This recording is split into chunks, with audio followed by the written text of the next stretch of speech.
please. Good morning, Chairman Owens and members of the committee.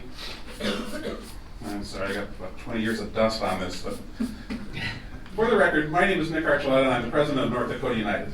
On behalf of our 11,500 members, I rise today to urge a do not pass recommendation on HB 1382. 1382 is plain and simply a cookie-cutter voucher bill crafted somewhere outside of North Dakota and introduced here as if there is a great hue and cry for legislation whose only purpose is to derail funding for public schools. If this bill is passed, public monies will be used to pay private school tuition or homeschool expenses without the oversight and regulation that accompany these monies when they go to public schools. Making HB 1382 the law in North Dakota will certainly do more harm than good. Among our concerns about this proposed legislation is that no one knows how much it will cost. What is certain is that if an exodus for the public schools does occur, public schools will have fewer resources to meet the needs of the remaining students. Most, if not all, private schools do not have the capacity or the resources to provide an approved educational program for students with special needs. Meeting the needs of special education students can run into the hundreds of thousands of dollars per child, depending on the extent to which these students need services.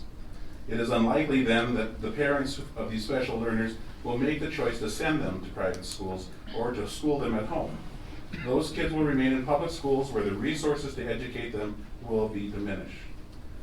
This legislation is silent on the issue of who must be accepted into private schools even after they receive tuition monies provided by the state. It is perhaps instructive now to look at the states where these education savings accounts have been implemented.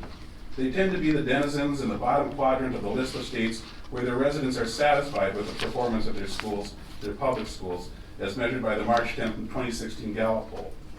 In Nevada, 42% of the residents rate their schools as good or excellent. In Arizona, that number is 50%. In Mississippi, that number is 53%. In Florida, the number is 55%. And in Tennessee, the number skyrockets to 60%. In North Dakota, 89% of your constituents and fellow citizens rate our schools as being good or excellent. No one in the state is clamoring for this legislation to fix our public school system. Our system of public education works in North Dakota, and the people know it, and they appreciate it. Our schools are good, but they are not so good that they cannot be improved upon. That's certainly the truth. Of course, they're not perfect. But what this bill offers will only serve to weaken public schools and diminish the positive impact they have on children and communities across North Dakota. If making North Dakota schools better is a high priority for the sponsor of this bill, then I would encourage legislative support for the innovation bill that Superintendent Baszler has caused to be introduced this session. But I'll save that testimony for another day. This concludes my testimony, Mr. Chairman, and again, on behalf of the professional educators I represent across North Dakota, I urge a do not pass on HB 1382, and I'm happy to stand for any questions.